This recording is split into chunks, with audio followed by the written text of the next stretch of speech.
A New Life, 1962. The little train jolted to a stop. Anxiously, I leaned out of the train to read the sign, Tripton. At last, I had finally arrived. But though it was in one sense the end of a journey, I knew it was only the beginning of another. By the time I'd handed in my ticket and started to walk up to the convent, I felt already in another world. The country land that led to the village was banked on either side by thick hedges, lush and tall, enclosing the road in a green silence. Birds sang in the bushes, and yes, there was a faint smell of blackberries. It was a hot day, very hot. Already I was regretting that I was wearing my winter coat, navy blue, smartly cut with gold reefer buttons. I was sweating as I labored up the hill. "Don't you think it'll be too hot?" I'd asked my mother. "Oh, I'd take it. This autumn weather is so unpredictable. You might be cold later on." And I could see what she was thinking. You may leave in the middle of winter and then you'll need it. Hoping silently. I thought of them now sitting in the theater, very aware that I wasn't with them and never would be again. And then they would drive home where my bedroom was empty, the sheets folded on the bed.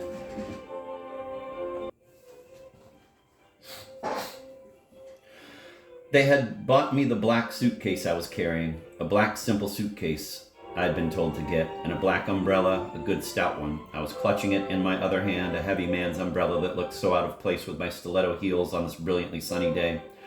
It would have been more sensible to have worn flat shoes, I thought, grimacing as I stumbled on the uneven surface of the country road. Why hadn't I? And why had I applied a last dab of makeup before leaving the train? Vanity, no doubt, I thought ruefully. I couldn't bear somehow not to be looking as nice as possible on my last day in the world. Still, after today, there won't be any more of that. It was a good thought. The future stretched ahead, clearly unencumbered with stupidities of dress. At the top of the hill, I came upon the village, just one main street, and so pretty. I reflected, looking at the timbered cottages, the quaint little shops, the picturesque pub. A few people were shopping. Ladies in expensive tweeds with poodles on leads strolled on the cobbled pavements.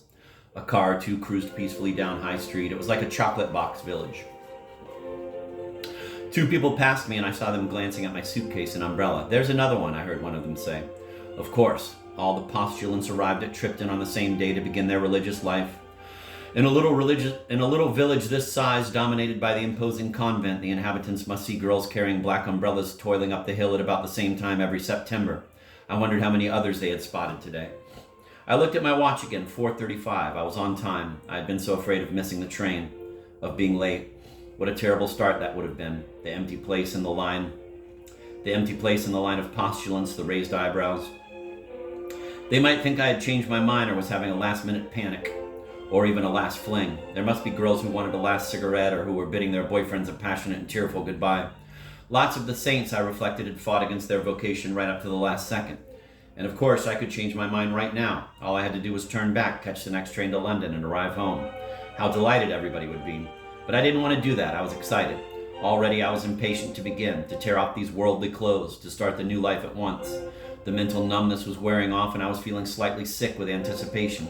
A bit nervous and very shy, but glad.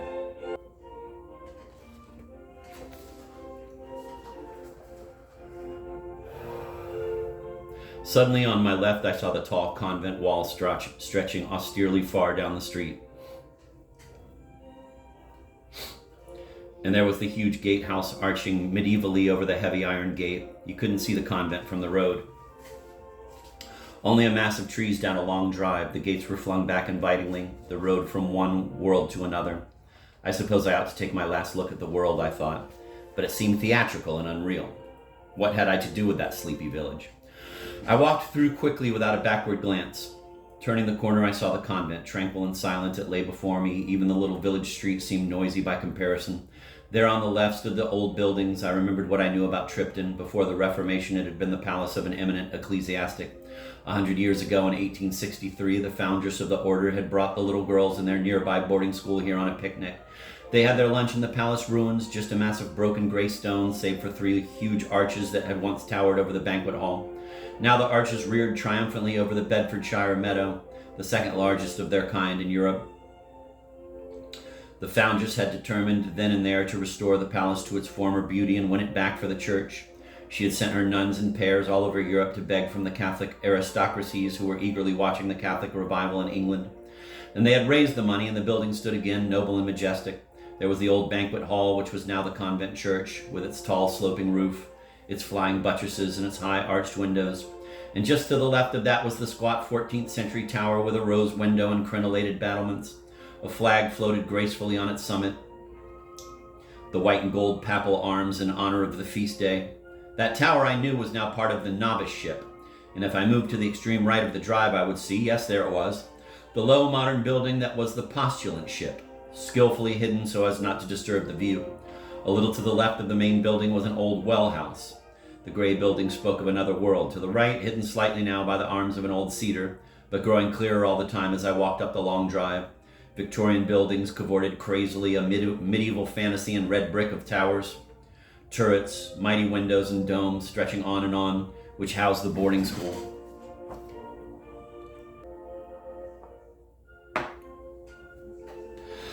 From somewhere a clock broke the silence, a sonorous but restrained chiming 5:15. I pulled at the bell rope hanging over the front door and heard it clanging and then fading back into echoing silence.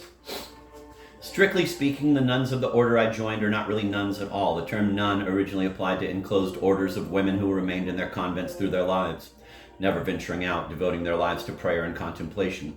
It was St. Vincent de Paul who in the last century founded a quite different kind of female religious, the Sister of Charity who went out of her convent to work in the world among the poor. The Catholic Church, always hot on red tape, objected.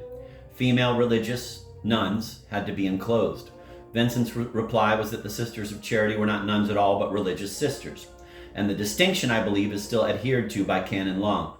Following the Sisters of Charity, a spate of similar religious orders sprang up in the 19th century.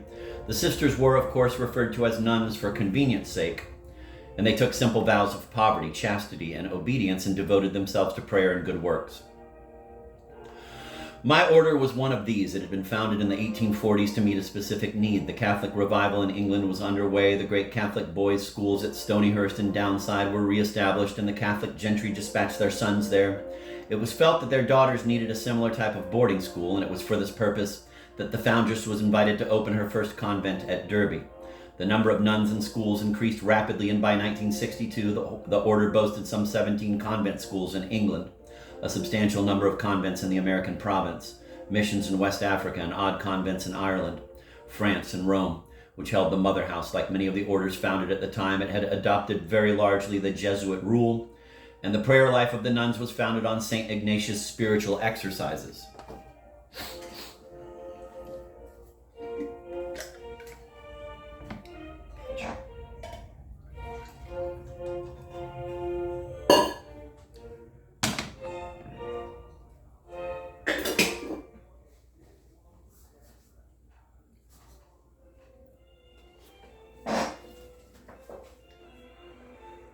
When the order had been founded, the nuns had worn a simple black dress in the style of Victorian women, a cape and a veil.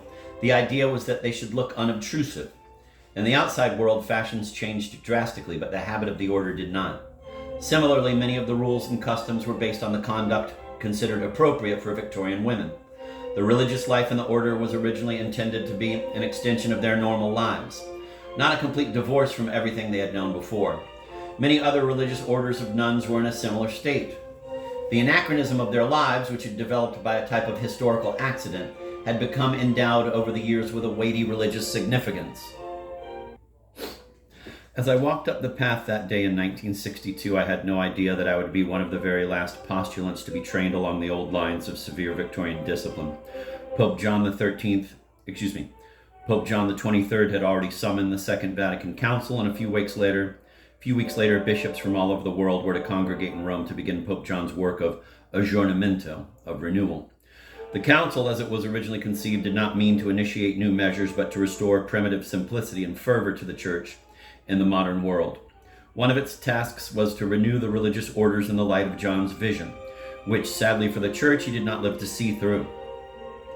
A year or two after the opening of the council, the bishops published a document in which, among other things, they urged religious orders of women to go back to the original spirit of their founders and discard the weight of unessential customs and practices to bring themselves more in tune with the world around them. Already Cardinal Sunens in Belgium was preparing his book, The Nun in the Modern World, in which he was to urge nuns to discard their traditional habits and return to a simpler style of dress.